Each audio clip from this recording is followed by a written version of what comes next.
ਨਾਮ ਸੁਖ ਪਾਵਨਿਆ। ਵਾਹਿਗੁਰੂ ਜੀ ਕਾ ਖਾਲਸਾ, ਵਾਹਿਗੁਰੂ ਜੀ ਕੀ ਫਤਿਹ। ਆਓ ਗੁਰੂ ਪਿਆਰੇ, ਗੁਰੂ ਸਵਾਰੇ, ਸਤਸੰਗੀ ਜਨੋ, ਰੋਜ਼ਾਨਾ ਦੀ ਤਰ੍ਹਾਂ ਪਾਤਸ਼ਾਹ ਜੀ ਕੀ ਅਪਾਰ ਕਿਰਪਾ ਬਖਸ਼ਿਸ਼ ਦਾ ਸਦਕਾ ਅੰਮ੍ਰਿਤ ਵੇਲੇ ਦੇ ਦੀਵਾਨ ਸਜਾਉਂਦੇ ਹੋਏ ਆਪ ਜੀ ਗੁਰੂ ਚਰਨਾਂ ਵਿਖੇ ਹਾਜ਼ਰੀਆਂ ਲਵਾ ਰਹੇ ਹੋ। ਆਓ ਲੜੀਵਾਰ ਗੁਰਬਾਣੀ ਦੀ ਵਿਚਾਰ ਨਾਲ ਜੁੜਨਾ ਕਰੀਏ ਜੀ। ਆਪ ਜੀ ਨੇ ਪਵਿੱਤਰ ਸ਼ਬਦ ਦਾ ਪਾਠ ਸਰਵਣ ਕੀਤਾ, ਕਥਾ ਆਰੰਭ ਕਰੀਏ। ਉਸ ਤੋਂ ਪਹਿਲਾਂ ਗੁਰੂ ਚਰਨਾਂ ਵਿੱਚ ਲਵਾਈਏ ਹਾਜ਼ਰੀਆਂ। ਗੁਰੂ ਕਾ ਬਖਸ਼ਿਆ ਫਤਿਹ ਦਾ ਨਾਅਰਾ ਕਰੀਏ, ਬੁਲੰਦ ਗੱਜ ਕੇ ਆਖੀਏ ਜੀ ਵਾਹਿਗੁਰੂ ਜੀ ਕਾ ਖਾਲਸਾ, ਵਾਹਿਗੁਰੂ ਜੀ ਕੀ ਫਤਿਹ। ਸਤਨਾਮ ਸ੍ਰੀ ਵਾਹਿਗੁਰੂ ਸਾਹਿਬ ਜੀਓ। ਗੁਰ ਕੈ ਸ਼ਬਦ ਇਹ ਗੁਫਾ ਵਿਚਾਰੇ, ਨਾਮ ਨਿਰੰਜਨ ਅੰਤਰ ਵਸੈ ਮੁਰਾਰੇ।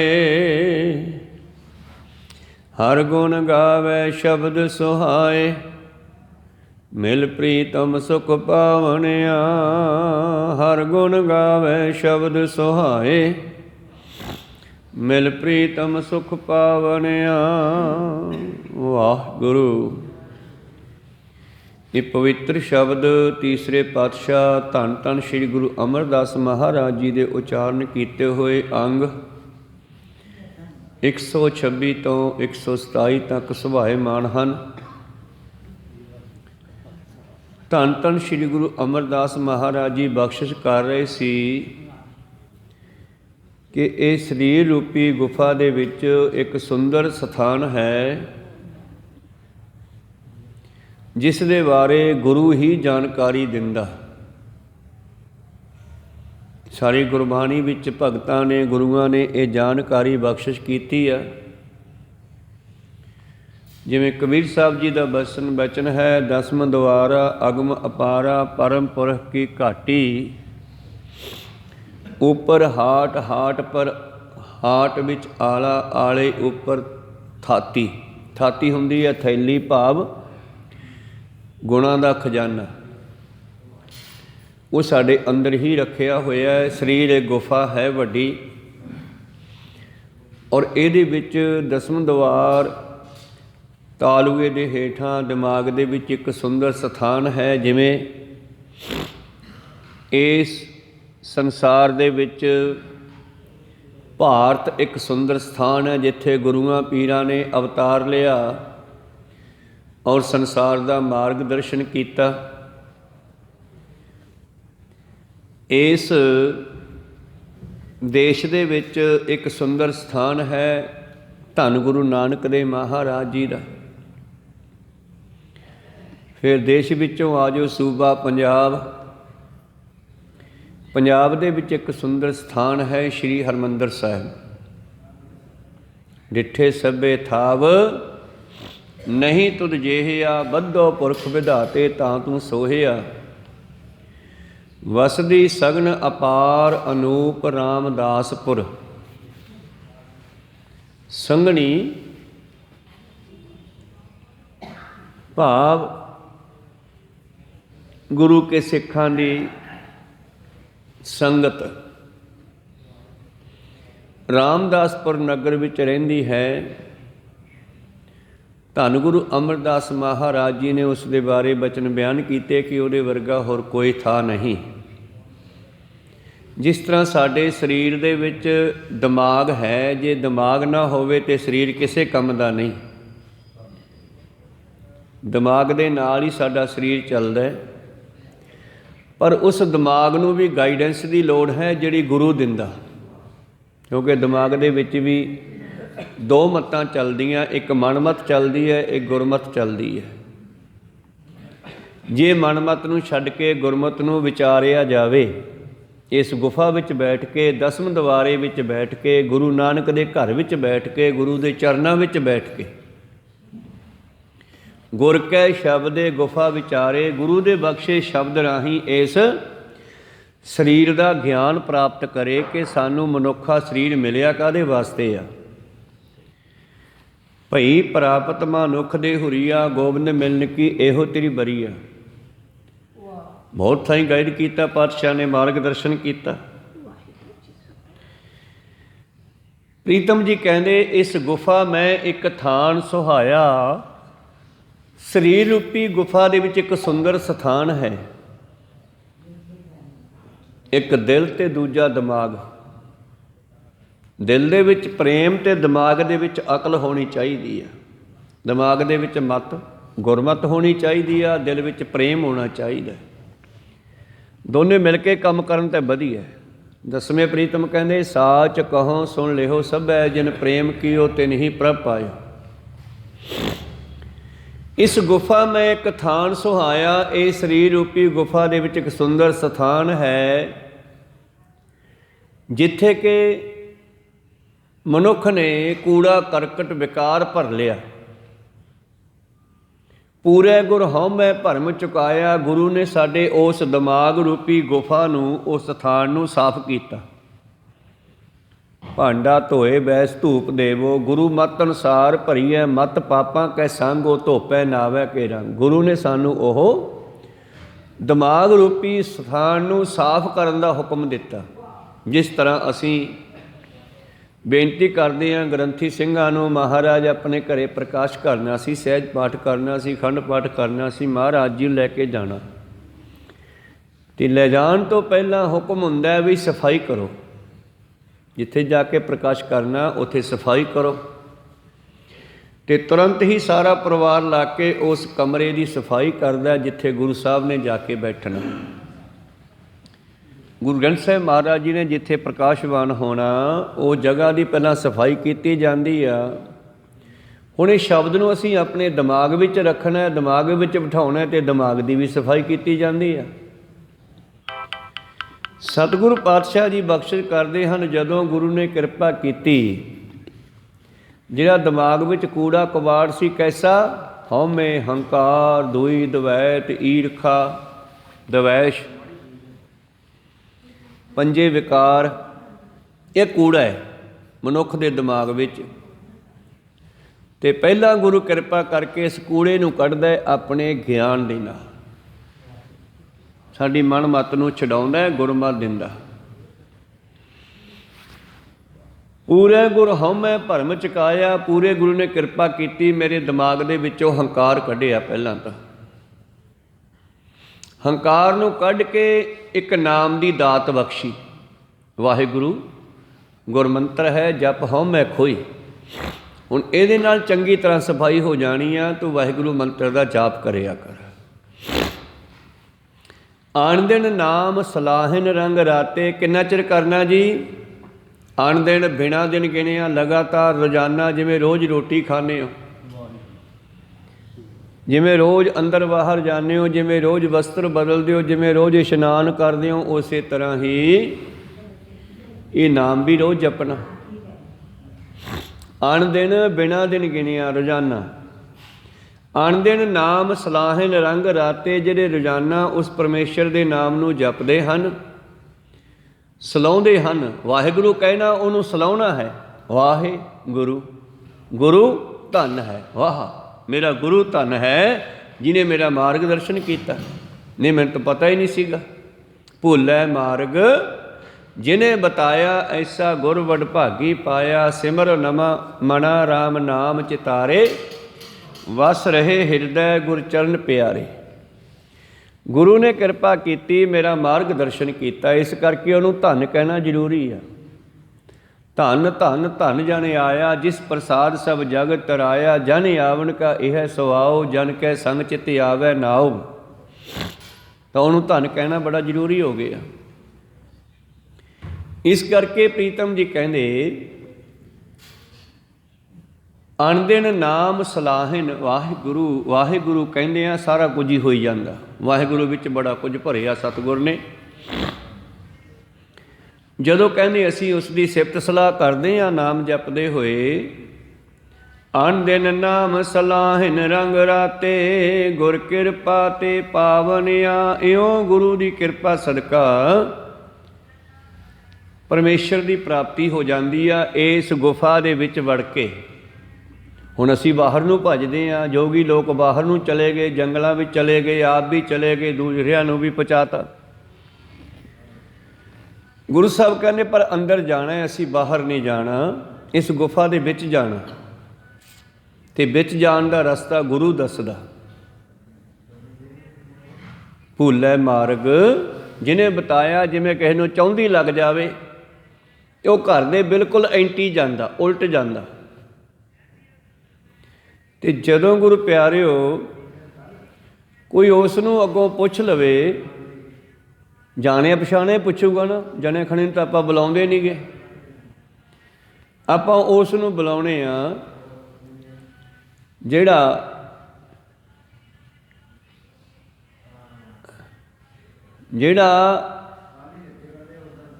ਜਿਸ ਨੂੰ ਆਪਾਂ ਜਾਣਦੇ ਹਾਂ, ਉਹਨੂੰ ਅਸੀਂ ਬੁਲਾ ਲੈਂਦੇ ਹਾਂ। ਤਾਂ ਗੁਰੂ ਪਿਆਰਿਓ ਕਹਿੰਦੇ ਜਿਸ ਵੇਲੇ ਉਸ ਨੂੰ ਬੁਲਾਇਆ, ਕੀ ਹਾਲ ਹੈ ਭਾਈ ਸਾਹਿਬ? ਇਹਨੂੰ ਬੰਦ ਕਰੋ ਯਾਰ, ਗੁਰਦੁਆਰੇ 'ਚ ਫਿਰਦੇ ਹੋ, ਦੋ ਕੰਮ ਥੋੜ੍ਹੇ ਚੱਲਦੇ ਹੁੰਦੇ ਆ।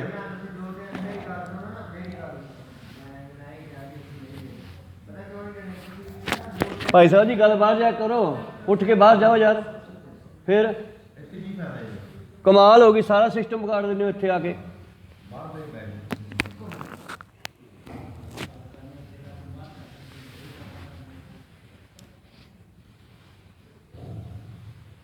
ਖੈਰ ਚਲੋ, ਮਨੋਬਿਰਤੀਆਂ ਉੱਥੇ ਰੱਖੀਏ। ਅੰਨ ਨਾਮ ਸਲਾਹਿਨ ਰੰਗ ਰਾਤੇ, ਗੁਰ ਕਿਰਪਾ ਤੇ ਪਾਵਨਿਆ। ਰੋਜ਼ਾਨਾ ਅੰਨ ਦਿਨ ਬਿਨਾਂ ਦਿਨ ਗਿਣਿਆ ਜਦੋਂ ਅਸੀਂ ਪਰਮੇਸ਼ਰ ਦਾ ਨਾਮ ਜਪਦੇ ਹਾਂ, ਗੁਰੂ ਦੀ ਕਿਰਪਾ ਲੈ ਕੇ, ਤਾਂ ਸਾਨੂੰ ਉਸ ਚੀਜ਼ ਦੀ, ਉਸ ਪਰਮੇਸ਼ਰ ਦੀ, ਉਸ ਪਰਮਾਤਮਾ ਦੀ, ਉਸ ਸੱਚੇ ਘਰ ਦੀ, ਜਿਸ ਨੂੰ ਕਿਹਾ ਸੋ ਦਰ ਤੇਰਾ ਕਿਹਾ, ਸੋ ਘਰ ਕਿਹਾ, ਜਿਤ ਮੈਂ ਸਰਬ ਸੰਭਾਲੇ। ਉਹ ਤੇਰਾ ਘਰ ਕਿਹੋ ਜਿਹਾ ਜਿੱਥੇ ਬੈਠ ਕਰਕੇ ਤੂੰ ਸਾਰੀ ਸ੍ਰਿਸ਼ਟੀ ਨੂੰ ਸੰਭਾਲਦਾ ਹੈ। ਬਾਬੇ ਨਾਨਕ ਨੇ ਆਪ ਹੀ ਪੁੱਛਿਆ ਤੇ ਆਪ ਹੀ ਇਹਦੇ ਵਿੱਚ ਜਵਾਬ ਦਿੱਤਾ ਹੈ ਸੋ ਦਰ ਦੀ ਪੌੜੀ ਵਿੱਚ। ਅੰਡ ਨਾਮ ਸਲਾਹਿਨ ਰੰਗ ਰਾਤੇ, ਗੁਰ ਕਿਰਪਾ ਤੇ ਪਾਵਨਿਆ। ਜਦੋਂ ਗੁਰੂ ਉਹ ਮਾਰਗ ਦਾ ਦਰਸ਼ਨ ਕਰਦਾ ਹੈ, ਉਹ ਮਾਰਗ ਦਿਖਾਉਂਦਾ ਹੈ, ਗੁਰ ਕੈ ਸ਼ਬਦੇ ਗੁਫਾ ਵਿਚਾਰੇ। ਫਿਰ ਅੰਦਰ ਜਾ ਕੇ ਸਰੀਰ ਦੀ ਜਾਣਕਾਰੀ ਲੈਣੀ ਆ। ਬੰਦੇ ਖੋਜ ਦਿਲ ਹਰ ਰੋਜ਼, ਨਾ ਫਿਰ ਪਰੇਸ਼ਾਨੀ ਮਾਹੇ। ਇਹ ਜੋ ਦੁਨੀਆ ਸਿਹਰ ਮੇਲਾ, ਦਸਤਗੀਰੀ ਨਾਹੀਂ। ਦੁਨੀਆ ਸਿਰਫ ਇੱਕ ਮੇਲਾ ਹੈ, ਕਿਸੇ ਦੇ ਹੱਥ 'ਚ ਫੜਿਆ ਹੋਇਆ ਨਹੀਂ। ਦੁਨੀਆ ਆਈ ਜਾਂਦੀ ਆ, ਜਾਈ ਜਾਂਦੀ ਆ। ਤਾਂ ਸਤਿਗੁਰੂ ਪਾਤਸ਼ਾਹ ਜੀ ਕਹਿੰਦੇ ਹਨ ਅਗਲੇ ਪਦੇ ਵਿੱਚ, ਗੁਰ ਕੈ ਸ਼ਬਦੇ ਗੁਫਾ ਵਿਚਾਰੇ। ਫਿਰ ਆਪਣੇ ਆਪੇ ਦੀ ਖੋਜ ਕਰੇ। ਨਾਮ ਨਿਰੰਜਨ ਅੰਤਰ ਵਸੈ ਮੁਰਾਰੇ। ਤਾਂ ਅਸੀਂ ਕਿਸੇ ਪਾਸੇ ਵੀ ਜਾਈਏ, ਕਿਸੇ ਸ਼ਬਦ ਨੂੰ ਫੜ ਕੇ ਜਾਂਦੇ ਹਾਂ। ਜੇ ਕੋਈ ਬਠਿੰਡੇ ਤੋਂ ਬਾਹਰ ਜਾਂਦਾ ਹੈ, ਚਾਰ ਦਿਸ਼ਾਵਾਂ ਬਣਦੀਆਂ ਬਠਿੰਡੇ ਤੋਂ ਬਾਹਰ ਜਾਣ ਵਾਸਤੇ। ਮੰਨ ਲਓ ਕੋਈ ਉੱਤਰ ਵੱਲ ਨੂੰ ਜਾਂਦਾ ਹੈ, ਤੇ ਉਹਨੇ ਅੱਗੇ ਜਿੱਥੇ ਜਾਣਾ ਹੈ ਉਸ ਜਗ੍ਹਾ ਦਾ ਨਾਂ ਉਹਦੇ ਦਿਮਾਗ 'ਚ ਹੁੰਦਾ ਹੈ, ਹੱਥ 'ਚ ਹੁੰਦਾ ਹੈ। ਮੈਂ ਬਠਿੰਡੇ ਤੋਂ ਬਰਨਾਲੇ ਜਾਣਾ, ਤਾਂ ਬਰਨਾਲਾ ਸ਼ਬਦ ਲੈ ਕਰਕੇ ਉਹ ਚੱਲਦਾ। ਮੈਂ ਬਠਿੰਡੇ ਤੋਂ ਸ੍ਰੀ ਹਰਿਮੰਦਰ ਸਾਹਿਬ ਜਾਣਾ, ਅੰਮ੍ਰਿਤਸਰ ਜਾਣਾ, ਅਤੇ ਉਸ ਦੀ ਸੁਰਤ ਦੇ ਹੱਥ ਵਿੱਚ ਅੰਮ੍ਰਿਤਸਰ ਸਾਹਿਬ ਦਾ ਨਾਮ ਫੜਿਆ ਹੋਇਆ। ਮੈਂ ਬਠਿੰਡੇ ਤੋਂ ਦਿੱਲੀ ਜਾਣਾ, ਤਾਂ ਉਹ ਧੁਰ ਤੱਕ ਜਿੰਨਾ ਚਿਰ ਦਿੱਲੀ ਪਹੁੰਚ ਨਹੀਂ ਜਾਂਦਾ, ਉਹਦੇ ਦਿਮਾਗ ਦੇ ਵਿੱਚ ਦਿੱਲੀ ਸ਼ਬਦ ਚੱਲਦਾ ਹੈ। ਬੱਸ ਵਿੱਚ ਬਹਿ ਗਿਆ, ਗੱਡੀ 'ਚ ਬਹਿ ਗਿਆ, ਦਿੱਲੀ ਵਾਲੀ ਗੱਡੀ 'ਚ ਹੀ ਬੈਠਣਾ ਹੈ, ਕਹੋ ਸਤਨਾਮ ਸ੍ਰੀ। ਤਾਂ ਉਹ ਸ਼ਬਦ ਜਿਹੜਾ ਹੈ ਫੜਿਆ ਹੋਇਆ, ਉਹਨੇ ਸੁਰਤ ਵਿੱਚ ਉਹਨੂੰ ਉੱਥੇ ਲੈ ਜਾਊਗਾ। ਜੇ ਅਣਜਾਣਪੁਣੇ 'ਚ ਉਹ ਸ਼ਬਦ ਭੁੱਲ ਗਿਆ, ਕੋਈ ਹੋਰ ਚੱਕ ਲਿਆ, ਫਿਰ ਉੱਥੇ ਪਹੁੰਚੂਗਾ ਜਿਹੜਾ ਸ਼ਬਦ ਚੱਕ ਲਿਆ। ਕਿਉਂਕਿ ਸ਼ਬਦ ਨੇ ਜੀਵ ਨੂੰ ਉੱਥੇ ਲੈ ਜਾਣਾ ਹੈ। ਸ਼ਬਦ ਅਤੇ ਸੁਰਤ ਦਾ ਮਿਲਾਪ ਜ਼ਰੂਰੀ ਹੈ। ਜੇ ਅਸੀਂ ਪਿੰਡ ਦਾ ਨਾਮ ਹੀ ਭੁੱਲ ਜਾਈਏ ਤੇ ਫਿਰ ਜੋ ਯਾਦ ਆ ਗਿਆ ਫਿਰ ਉੱਥੇ ਜਾ ਪਹੁੰਚਾਂਗੇ। ਇਸੇ ਤਰ੍ਹਾਂ ਹੀ ਗੁਰੂ ਇੱਕ ਸ਼ਬਦ ਦਿੰਦਾ ਪਰਮੇਸ਼ਰ ਤੱਕ ਪਹੁੰਚਣ ਦਾ। ਗੁਰ ਕੈ ਸ਼ਬਦ ਇਹ ਗੁਫਾ ਵਿਚਾਰੇ, ਗੁਰੂ ਦਾ ਉਹ ਸ਼ਬਦ ਲੈ ਕੇ ਆਪਣੇ ਆਪੇ ਦੀ ਖੋਜ ਕਰਦਾ ਹੋਇਆ ਉਹ ਸ਼ਬਦ ਨਾਲ ਸੁਰਤ ਨੂੰ ਜੋੜ ਕੇ ਉੱਥੇ ਪਹੁੰਚਣਾ ਹੈ। ਤਾਂ ਤੇ ਗੁਰੂ ਤੇ ਜਿਹੜਾ ਚੇਲੇ ਦਾ ਸਰੂਪ ਸਤਿਗੁਰ ਨੇ ਦੱਸਿਆ ਉਹ ਸਰੀਰ ਦਾ ਨਹੀਂ, ਉਹ ਸੁਰਤ ਅਤੇ ਸ਼ਬਦ ਦਾ ਹੈ। ਜਦ ਯੋਗੀ ਲੋਕ ਪੁੱਛਦੇ ਆ, ਗੋਰਖਨਾਥ ਦੇ ਚੇਲੇ ਪੁੱਛਦੇ ਆ ਕਿ ਬਾਲਕੇ ਤੇਰਾ ਗੁਰੂ ਕੌਣ ਹੈ? ਕਵਨ ਗੁਰੂ ਕਿਸ ਕਾ ਤੂੰ ਚੇਲਾ, ਤੇਰਾ ਗੁਰੂ ਕੌਣ ਹੈ? ਅਸੀਂ ਤਾਂ ਗੋਰਖਨਾਥ ਦੇ ਚੇਲੇ ਹਾਂ, ਤੂੰ ਕਿਹਦਾ ਚੇਲਾ ਹੈ? ਧੰਨ ਗੁਰੂ ਨਾਨਕ ਦੇਵ ਜੀ ਕਹਿੰਦੇ ਸ਼ਬਦ ਗੁਰੂ ਸੁਰਤ ਧੁਨ ਚੇਲਾ। ਸਰੀਰਾਂ ਦੀ ਗੱਲ ਹੀ ਨਹੀਂ, ਸਰੀਰ ਤਾਂ ਇੱਥੋਂ ਪੈਦਾ ਹੋਏ ਧਰਤੀ 'ਚੋਂ ਮਿੱਟੀ 'ਚੋਂ, ਅਤੇ ਸਰੀਰ ਨੇ ਵਾਪਸ ਮਿੱਟੀ ਵਿੱਚ ਹੀ ਮਿਲ ਜਾਣਾ ਹੈ। ਸੁਰਤ ਦੇ ਸ਼ਬਦ ਦਾ ਮਿਲਾਪ ਹੈ, ਯਾਤਰਾ ਸੁਰਤ ਦੀ ਚੱਲਣੀ ਆ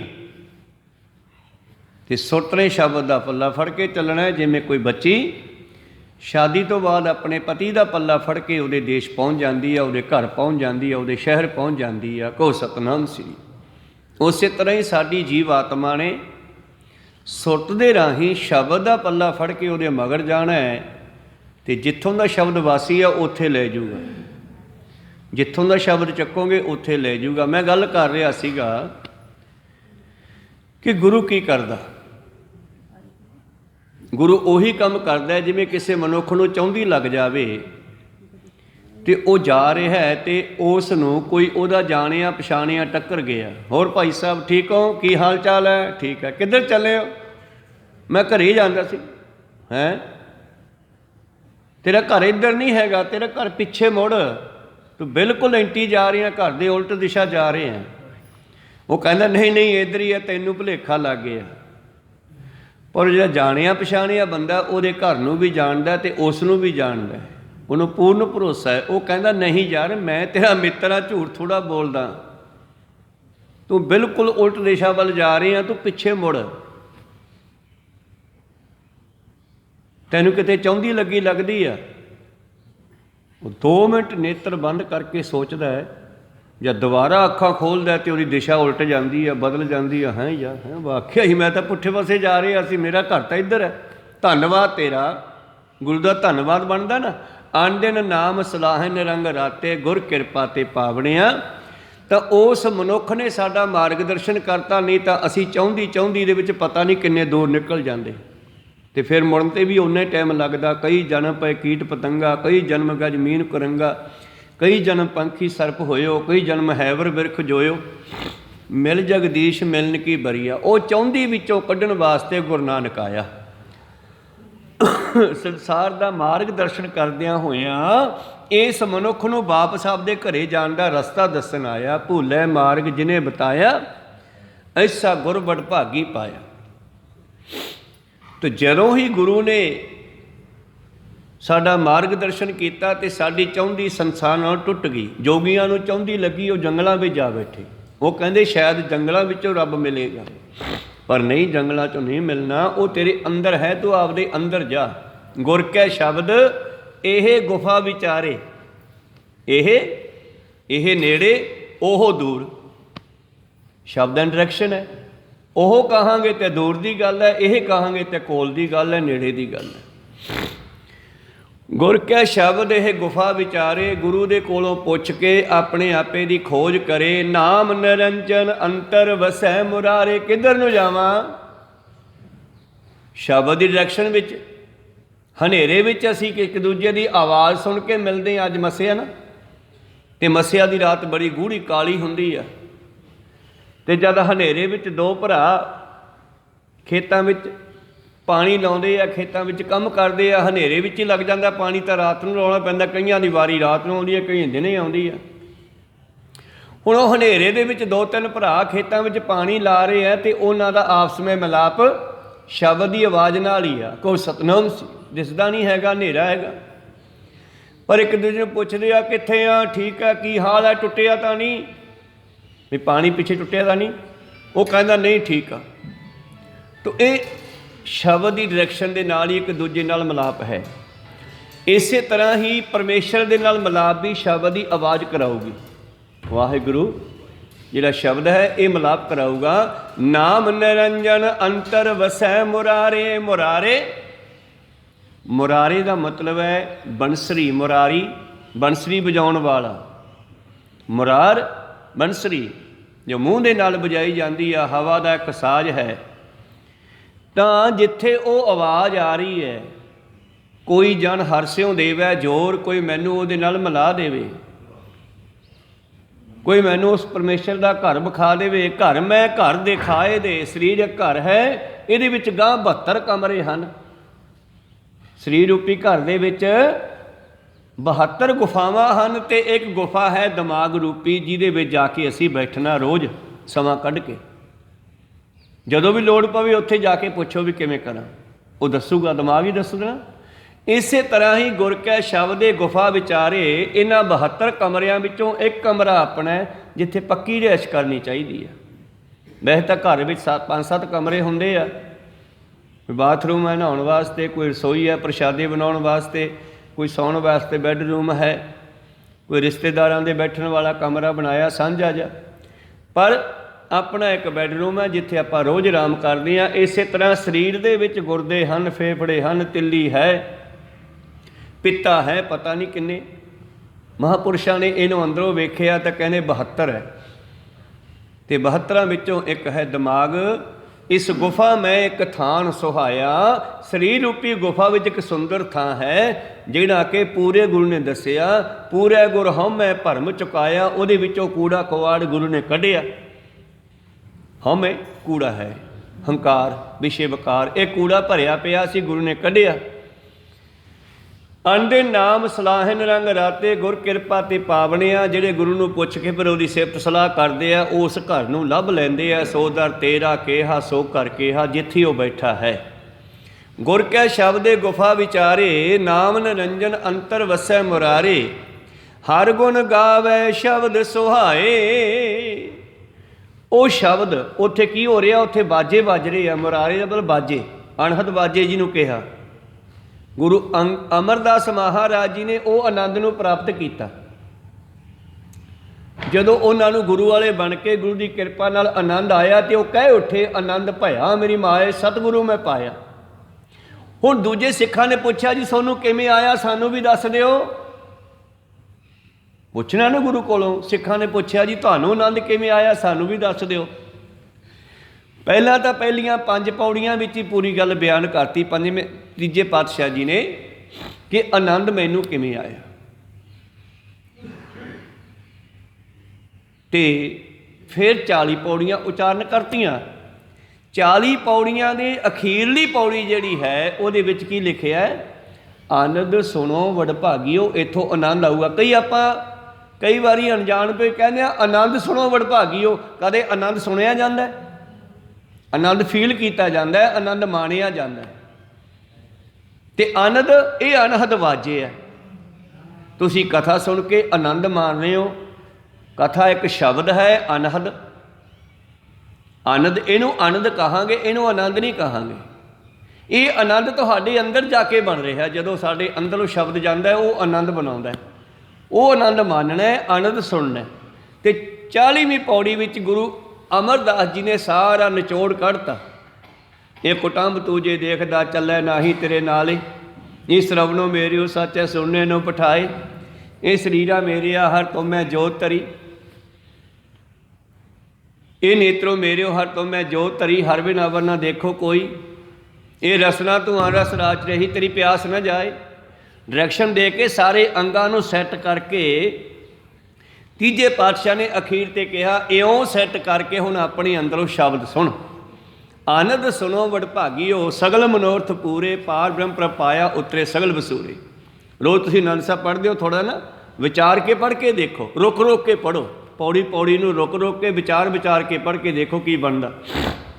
ਇਸ ਘਰ ਮੈਂ ਘਰ ਦਿਖਾਏ ਦੇ, ਸੋ ਸਤਿਗੁਰ ਪੁਰਖ ਸੁਜਾਨ। ਜਿਹੜਾ ਮੈਨੂੰ ਮੇਰੇ ਘਰ ਦੇ ਵਿੱਚੋਂ ਮੇਰੀ ਬੈਠਕ ਦਿਖਾ ਦੇਵੇ ਉਹ ਮੇਰਾ ਗੁਰੂ ਹੋਵੇਗਾ। ਪਰ ਉੱਥੋਂ ਦੀ ਇੱਕ ਨਿਸ਼ਾਨੀ ਦੱਸੀ ਆ ਸਿਆਣਿਆਂ ਨੇ, 5 ਸ਼ਬਦ ਤੁਨ ਘਾਰ ਧੁਨ ਤੈ ਬਾਜੇ, 7 ਸ਼ਬਦ ਨਿਸ਼ਾਨ। ਉੱਥੇ 5 ਤਰ੍ਹਾਂ ਦੇ ਬਾਜੇ ਵੱਜ ਰਹੇ ਨੇ। ਤੇ ਜਦੋਂ ਮੈਨੂੰ ਇਹ ਬਾਜੇ ਸੁਣ ਲਾ ਦਿੱਤੇ, ਮੈਂ ਉਹਨੂੰ ਗੁਰੂ ਮੰਨੂਗਾ, ਸਤਿਕਾਰ ਦੇਵਾਂਗਾ, ਮੈਂ ਉਸ ਨੂੰ ਆਪਣਾ ਸੀਸ ਚਰਨਾਂ ਵਿੱਚ ਰੱਖ ਦੂੰਗਾ ਉਸ ਦੇ। ਕੋਈ ਜਨ ਹਰਸਿਓ ਦੇਵੈ ਜੋਰ, ਚਰਨ ਗਹੋਂ ਬਕੋਂ ਸੁਭ ਰਸਨਾ, ਦੀਜੈ ਪ੍ਰਾਣ ਅਕੋਰ। ਪ੍ਰੀਤਮ ਜੀ ਕਹਿੰਦੇ ਨਾਮ ਨਿਰੰਜਨ ਅੰਤਰ ਵਸੈ ਮੁਰਾਰੇ, ਹਰ ਗੁਣ ਗਾਵੈ ਸ਼ਬਦ ਸੁਹਾਏ, ਮਿਲ ਪ੍ਰੀਤਮ ਸੁਖ ਪਾਵਣਿਆ। ਫਿਰ ਇਹ ਜੀਵ ਆਤਮਾ ਆਪਣੇ ਪਿਆਰੇ ਨੂੰ ਮਿਲ ਕਰਕੇ ਆਨੰਦ ਮਾਣਦੀ ਹੈ। ਜਮ ਜਾਗਾਤੀ ਦੂਜੈ ਭਾਏ ਕਰ ਲਾਏ। ਪਰ ਜਿਹੜੇ ਗੁਰੂ ਵਾਲੇ ਨਹੀਂ ਬਣਦੇ ਉਹਨਾਂ ਦੀ ਵੀ ਥੋੜ੍ਹੀ ਜਿਹੀ ਗੱਲ ਕੀਤੀ ਹੈ ਸਮਝਾਉਣ ਵਾਸਤੇ। ਕਹਿੰਦੇ ਜਿਨ੍ਹਾਂ ਨੇ ਦੂਜੇ ਭਾਏ ਪ੍ਰੇਮ ਕੀਤਾ, ਦੂਜੇ ਭਾਈ ਨੂੰ ਹੱਥ ਪਾਇਆ, ਜਿਨ੍ਹਾਂ ਨੇ ਗੁਰੂ ਨੂੰ ਛੱਡ ਕੇ ਜਗਜੀਵਨ ਪੁਰਖ ਤਿਆਗ ਕੈ, ਮਾਨਸ ਸੰਧੀ ਆਸ, ਦੋਵੈ ਭਾਏ ਵਿਗੁਚੀਐ, ਗਲ ਪਈ ਸੋ ਜਮ ਕੀ ਫਾਸ। ਜਮ ਜਾਗਾਤੀ ਦੂਜੈ ਭਾਏ ਕਰ ਲਾਏ, ਨਾਵੋਂ ਭੁੱਲੇ ਦੇ ਸਜਾਏ। ਨਾਮ ਨੂੰ ਭੁੱਲ ਕਰਕੇ ਹੋਰ ਕੁਝ ਕਰਦੇ ਹੈ, ਉਹ ਸਜ਼ਾ ਪ੍ਰਾਪਤ ਕਰਦੇ ਹਨ। ਘੜੀ ਮੋਹਤ ਕਾ ਲੇਖਾ ਲੇਵੈ, ਤੇ ਧਰਮਰਾਜ ਉਹਨਾਂ ਤੋਂ ਹਰ ਮਿੰਟ ਮਿੰਟ ਦਾ ਹਿਸਾਬ ਕਿਤਾਬ ਮੰਗੂਗਾ। ਧਰਮ ਰਾਏ ਦਾ ਲੇਖਾ ਮੰਗੈ, ਘੜੀ ਮੋਹਤ ਕਾ ਲੇਖਾ ਲੇਵੈ, ਰਤੀਓਂ ਮਾਸਾ ਤੋਲ ਕਢਾਵਣਿਆ। ਰੱਤੀ ਰੱਤੀ ਦਾ, ਰੱਤੀ ਇੱਕ ਰੱਤੀ, ਤੋਲੇ ਵਿੱਚ 96 ਰੱਤੀਆਂ, ਮਾਸਾ ਮਾਸੇ ਵਿੱਚ 8 ਰੱਤੀਆਂ, ਤੇ ਤੋਲੇ ਵਿੱਚ 12 ਮਾਸੇ। ਪਾਤਸ਼ਾਹ ਕਹਿੰਦੇ ਜ਼ਿੰਦਗੀ ਦੇ ਇੱਕ ਇੱਕ ਸਵਾਸ ਦਾ ਹਿਸਾਬ ਲਊਗਾ ਤੁਹਾਡੇ ਕੋਲੋਂ, ਫੇਰ ਨਾ ਕਹੋ ਕਿ ਸਾਨੂੰ ਦੱਸਿਆ ਨਹੀਂ। ਕਹੋ ਸਤਨਾਮ ਸੀ। ਰਤੀਓਂ ਮਾਸਾ ਤੋਲ ਕਢਾਵਣਿਆ, ਤੋਲਾ ਸਾਰੀ ਜ਼ਿੰਦਗੀ, ਮਾਸਾ ਇਸ ਦੇ ਹਿੱਸੇ, ਰੱਤੀ ਇਸ ਦਾ ਸਭ ਤੋਂ ਛੋਟਾ ਹਿੱਸਾ। ਇਹ ਸੁਨਿਆਰੇ ਕੋਲੇ ਤੋਲ ਹੁੰਦੇ ਆ, ਵੱਟੇ ਹੁੰਦੇ ਆ। ਤਾਂ ਇਸੇ ਤਰ੍ਹਾਂ ਜ਼ਿੰਦਗੀ ਦੇ ਹਰ ਸਵਾਸ ਦਾ ਹਿਸਾਬ ਮੰਗੂਗਾ ਵੀ ਲਿਆ ਤੂੰ ਜਿਹੜੀ ਮਾਇਆ ਲੈ ਕੇ ਗਿਆ ਸੀ, ਜੋ ਪੂੰਜੀ ਲਗਿਆ ਸੀ ਪਰਮੇਸ਼ਰ ਦੀ ਸਵਾਸਾਂ ਦੀ ਪੂੰਜੀ, ਉਹ ਕਿੱਥੇ ਕਿੱਥੇ ਲਾਈ ਆ। ਰਤੀਓਂ ਮਾਸਾ ਤੋਲ ਕਢਾਵਣਿਆ, ਪਈ ਅੜੈ ਫਿਰ ਚੇਤੈ ਨਾਹੀ। ਇਹ ਪੇਕੇ ਆ, ਮਾਤਲੋਕ ਪੇਕੇ ਆ, ਤੇ ਸਹੁਰੇ ਆਪਣੇ ਸੱਚਖੰਡ ਹੈ, ਉੱਥੇ ਆਪਾਂ ਜਾਣਾ। ਕਹਿੰਦੇ ਜਿਹੜੀਆਂ ਜੀਵ ਇਸਤਰੀਆਂ ਪੇਕਿਆਂ ਵਿੱਚ ਮਾਲਕ ਨੂੰ ਯਾਦ ਨਹੀਂ ਰੱਖਦੀਆਂ, ਮਾਲਕ ਨੂੰ ਭੁਲਾ ਕਰਕੇ ਮਨ ਮਰਜ਼ੀ ਕਰਦੀਆਂ, ਹੁਣ ਕਿਹੜਾ ਰੱਬ ਦੇਖਦਾ, ਹੁਣ ਕਿਹੜਾ ਮਾਲਕ ਦੇਖਦਾ ਸੰਸਾਰੀ ਤੌਰ 'ਤੇ। ਕੋਈ ਬੱਚੀ ਪਤੀ ਸਹੁਰੇ ਹੈ, ਆਪਾਂ ਪੇਕੇ ਆਏ, ਆਪਾਂ ਐਸ਼ ਕਰੋ। ਪਰ ਕਹਿੰਦੇ ਉਸੇ ਤਰ੍ਹਾਂ ਹੀ ਇਹ ਜੀਵ ਜਿਹੜਾ ਹੈ ਮਾਲਕ ਨੂੰ ਭੁਲਾ ਕੇ ਮਾਤ ਲੋਕੀ ਰੂਪੀ ਪੇਕਿਆਂ ਦੇ ਵਿੱਚ ਆਪਣੀ ਮਨ ਮਰਜ਼ੀ ਕਰਨ ਲੱਗ ਪਿਆ। ਪ੍ਰੀਤਮ ਜੀ ਕਹਿੰਦੇ ਪਈ ਅੜੈ ਫਿਰ ਚੇਤੈ ਨਾਹੀ। ਇੱਥੇ ਜੀਵ ਇਸਤਰੀ ਮਾਲਕ ਨੂੰ ਯਾਦ ਨਹੀਂ ਕਰਦੀ, ਦੂਜੇ ਮੁੱਠੀ ਰੋਵੈ ਤਾਂ ਹੀ ਦੂਜਿਆਂ ਨਾਲ ਜੁੜਦੀ ਹੈ, ਮੁੱਠੀ ਠੱਗੀ ਜਾਂਦੀ ਹੈ, ਫਿਰ ਧਾਹਾਂ ਮਾਰ ਕੇ ਰੋਂਦੀ ਆ, ਧਰਮ ਦਾਏ ਦਾ ਲੇਖਾ ਮੰਗੇ। ਜੋ ਹਿਸਾਬ ਕਿਤਾਬ ਹੁੰਦਾ ਫਿਰ ਰੋਂਦੀ ਹੈ, ਮੈਥੋਂ ਗਲਤੀ ਹੋ ਗਈ। ਦੂਜੇ ਮੁੱਠੀ ਰੋਵੈ ਤਾਂ ਹੀ ਧਾਹਾਂ ਮਾਰ ਕੇ, ਖਰੀ ਕੁਆਲਿਓ ਕਰੂਪ ਕੁਲਖਣੀ। ਉਹ ਖਰੀ, ਖਰੀ ਦਾ ਮਤਲਬ ਪੂਰੀ, ਕੁਲੱਛਣੀ ਮਾੜੇ ਲੱਛਣਾਂ ਵਾਲੀ। ਜਿਹਦੇ ਲੱਛਣ ਮਾੜੇ ਹੈ ਉਹਦਾ ਰੰਗ ਭਾਵੇਂ ਕਿੰਨਾ ਵੀ ਗੋਰਾ ਹੋਵੇ ਉਹ ਸੋਹਣੀ ਨਹੀਂ ਲੱਗਦੀ। ਕਹੋ ਸਤਨਾਮ ਸ੍ਰੀ। ਇਹ ਜੀਵ ਆਤਮਾ ਅਸੀਂ ਜੇ ਅੰਦਰੋਂ ਮਾੜੇ ਆ ਤੇ ਬਾਹਰੋਂ ਕਿੰਨਾ ਵੀ ਸੋਹਣਾ ਸ਼ਿੰਗਾਰ ਕਰ ਲਓ, ਪਰ ਜਾਨੀ ਜਾਨ ਅੰਦਰੋਂ ਵੀ ਜਾਣਦਾ ਵੀ ਅੰਦਰੋਂ ਕਿਹੋ ਜਿਹਾ। ਕਹੋ ਸਤਨਾਮ ਸ੍ਰੀ। ਖਰੀ ਕੁਆਲਿਓ ਕਰੂਪ ਕੁਲੱਖਣੀ, ਸੁਪਨੇ ਪਿਰਨੀ ਪਾਵਣਿਆ। ਇਹੋ ਜਿਹੀਆਂ ਗੰਦੀਆਂ ਇਸਤਰੀਆਂ ਨੂੰ ਸੁਪਨੇ ਵਿੱਚ ਵੀ ਦਰਸ਼ਨ ਨਹੀਂ ਹੁੰਦੇ ਮਾਲਕ ਦੇ। ਪਈ ਅੜੈ ਫਿਰ ਮਨ ਵਸਾਇਆ, ਜਿਨ੍ਹਾਂ ਨੇ ਮਾਤਲੋਕ ਵਿੱਚ ਰਹਿੰਦਿਆਂ ਹੋਇਆਂ ਗੁਰੂ ਵਿਚੋਲੇ ਨੂੰ ਪੁੱਛ ਕੇ ਮਾਲਕ ਦੀ ਜਾਣਕਾਰੀ ਲੈ ਲਈ, ਉਸ ਨੂੰ ਹਿਰਦੇ ਵਿੱਚ ਵਸਾ ਲਿਆ। ਪਈ ਅੜੈ ਫਿਰ ਮਨ ਵਸਾਇਆ, ਪੂਰੇ ਗੁਰ ਹਦੂਰ ਦਿਖਾਇਆ। ਔਰ ਗੁਰੂ ਨੂੰ ਪੁੱਛਿਆ ਤੇ ਗੁਰੂ ਕਹਿੰਦਾ ਤੇਰੇ ਨੇੜੇ ਆ, ਤੇਰੇ ਸਾਹਮਣੇ ਆ, ਦੂਰ ਜਾਣ ਦੀ ਲੋੜ ਨਹੀਂ। ਕਾਮਨ ਪਿਰ ਰਾਖਿਆ ਕੰਠ ਲਾਏ। ਉਹਨਾਂ ਜੀਵ ਇਸਤਰੀਆਂ ਨੂੰ ਮਾਲਕ ਆਪਣੇ ਗਲੇ ਲਾ ਲੈਂਦਾ। ਸ਼ਬਦ ਹੈ ਪਿਰ ਰਾਵੈ ਸੇਜ ਸੁਹਾਵਣਿਆ। ਉਹ ਸ਼ਬਦ ਨਾਲ ਜੁੜ ਕੇ ਮਾਲਕ ਦਾ ਆਨੰਦ ਮਾਣਦੇ ਆ। ਉਦਾਹਰਨਾਂ ਸੰਸਾਰੀ ਆ, ਗੱਲ ਦਰਗਾਹੀ ਆ। ਗੁਰਬਾਣੀ ਵਿੱਚ ਦੋਨੇ ਚੀਜ਼ਾਂ ਰੱਖੀਆਂ ਇੱਕੋ ਸ਼ਬਦ ਵਿੱਚ, ਉਦਾਹਰਨ ਵੀ ਰੱਖੀ ਆ ਔਰ ਅਸਲੀਅਤ ਵੀ ਰੱਖੀ ਆ। ਜਿਨ੍ਹਾਂ ਜੀਵ ਇਸਤਰੀਆਂ ਨੇ ਮਾਲਕ ਨੂੰ ਯਾਦ ਰੱਖਿਆ, ਮਾਲਕ ਨੇ ਉਹਨਾਂ ਨੂੰ ਆਪਣੇ ਵਿੱਚ ਮਿਲਾ ਲਿਆ। ਪ੍ਰਭ ਮੋਹਿ ਕਵ ਗਲ ਲਾਵੋਗੇ, ਹਉ ਤੁਮਰੀ ਕਰੋ ਨਿਤਿਆਸ ਪ੍ਰਭ ਮੋਹਿ ਕਵ ਗਲ ਲਾਵੋਗੇ, ਉਹਨਾਂ ਨੂੰ ਗਲੇ ਲਾ ਲਿਆ। ਫਿਰ ਰਾਵੈ ਸੇਜ ਸੁਹਾਵਣਿਆ, ਉਹ ਮਾਲਕ ਦੇ ਵਿੱਚ ਮਿਲ ਕੇ ਆਨੰਦ ਮਾਣਦੀਆਂ। ਆਪੇ ਦੇਵੈ ਸੱਦ ਬੁਲਾਏ, ਉਹਨਾਂ ਨੂੰ ਮਾਲਕ ਸੱਦਾ ਦੇ ਕੇ ਆਪਣੇ ਘਰੇ ਬੁਲਾਉਂਦਾ ਔਰ ਬਹਾਨਾ ਬਣਾਉਂਦਾ ਗੁਰੂ ਦੇ ਰਾਹੀਂ। ਆਪਣਾ ਨਾਉ ਮਨ ਵਸਾਏ, ਆਪਦਾ ਨਾਮ ਉਹਦੇ ਹਿਰਦੇ ਵਿੱਚ ਵਸਾ ਦਿੰਦਾ। ਫਿਰ ਕਬੀਰ ਸਾਹਿਬ ਜੀ ਕਹਿੰਦੇ ਹੁਣ ਮੈਂ ਨਹੀਂ ਨਾਮ ਲੈਂਦਾ, ਉਹ ਮੇਰਾ ਨਾਮ ਲੈਂਦਾ। ਤੂੰ ਕਰਤੇ ਤੂੰ ਭਇਆ, ਮੁਝ ਮੇ ਰਹਾ ਨਾ ਹੂੰ, ਜਬ ਆਪਾ ਪਰ ਕਾ ਮਿਟ ਗਿਆ, ਜਦ ਦੇਖੋ ਤਾਂ ਤੂੰ। ਕਬੀਰ ਸਾਹਿਬ ਜੀ ਕਹਿੰਦੇ ਰਾਮ ਰਾਮ ਕਰਦਿਆਂ ਕਰਦਿਆਂ ਹੁਣ ਐਸਾ ਆਦਤ ਬਣ ਗਈ, ਸੁਭਾਅ ਬਣ ਗਿਆ, ਹੁਣ ਮੈਂ ਰਾਮ ਨਹੀਂ ਕਹਿੰਦਾ, ਹੁਣ ਖੂਨ ਦੇ ਵਿੱਚ ਰਚ ਗਿਆ ਤੇ ਆਪੇ ਚੱਲਦਾ।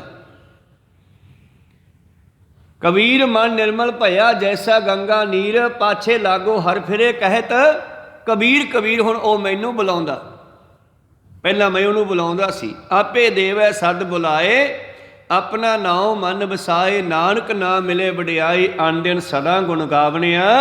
ਜਿਹੜੇ ਨਾਮ ਜਪਦੇ ਆ ਉਹਨਾਂ ਨੂੰ ਇੱਥੇ ਵੀ ਤੇ ਦਰਗਾਹ ਵਿੱਚ ਵੀ ਵਡਾਈਆਂ ਮਿਲਦੀਆਂ। ਰੇ ਰੇ ਦਰਗਹਿ ਕਹੈ ਨ ਕਹੂ, ਆਓ ਬੈਠ ਆਦਰ ਸ਼ੁਭ ਦੇਉ। ਉਹਨਾਂ ਨੂੰ ਇੱਥੇ ਵੀ ਤੇ ਉੱਥੇ ਵੀ ਵਡਿਆਈਆਂ ਮਿਲਦੀਆਂ ਹਨ। ਇਹ ਨਾਮ ਦੀਆਂ ਵਡਿਆਈਆਂ ਹਨ। ਕਿਹਨਾਂ ਨੂੰ ਮਿਲਦੀਆਂ? ਜਿਹੜੇ ਆਨ ਦਿਨ ਸਦਾ ਗੁਣ ਗਾਵਣੇ ਆ, ਜਿਹੜੇ ਬਿਨਾਂ ਸਮਾਂ ਗਵਾਇਆ ਦਿਨ ਰਾਤ ਉਸ ਦੇ ਗੁਣ ਗਾਉਂਦੇ ਹੈ। ਇਸੀ ਪਵਿੱਤਰ ਸ਼ਬਦ ਦੇ ਵਿਚਾਰ। ਅਗਲਾ ਸ਼ਬਦ ਇਸੇ ਲੜੀ ਦਾ, ਮਨੁੱਖਾ ਜਨਮ ਕਿੰਨਾ ਕੀਮਤੀ ਹੈ। ਉੱਤਮ ਜਨਮ ਸਥਾਨ ਹੈ ਵਾਸਾ, ਸਤਿਗੁਰ ਸੇਵੈ ਘਰ ਮਾਹੇ ਉਦਾਸਾ। ਹਰ ਰੰਗ ਰਹੇ ਸਦਾ ਰੰਗ ਰਾਤੇ, ਹਰ ਰਸ ਮਨ ਤ੍ਰਿਪਤਾਵਣਿਆ। ਇਹ ਸ਼ਬਦ ਦੇ ਵਿਚਾਰ ਆਪਾਂ ਕੱਲ ਨੂੰ ਆਰੰਭ ਕਰਾਂਗੇ। ਇੱਥੇ ਰੋਕਣ ਦੀ ਆਗਿਆ ਬਖਸ਼ੋ। ਬੋਲਦਿਆਂ ਅਨੇਕਾਂ ਅੱਖਰ ਬਾਅਦ ਘਾਟ ਹੋ ਜਾਂਦੇ। ਸਿੱਖ ਸੰਗਤਾਂ ਤੇ ਸਤਿਗੁਰੂ ਬਖਸ਼ਣ ਯੋਗ ਹੈ, ਬਖਸ਼ ਲੈਣਾ ਜੀ। ਸਮਾਪਤੀ ਕਰੀਏ। ਬੁਲਾਓ ਫਤਿਹ ਪਾਓ ਫਤਿਹ। ਵਾਹਿਗੁਰੂ ਜੀ ਕਾ ਖਾਲਸਾ, ਵਾਹਿਗੁਰੂ ਜੀ ਕੀ ਫਤਿਹ। ਵਾਹਿਗੁਰੂ ਵਾਹਿਗੁਰੂ ਵਾਹਿਗੁਰੂ ਵਾਹਿਗੁਰੂ।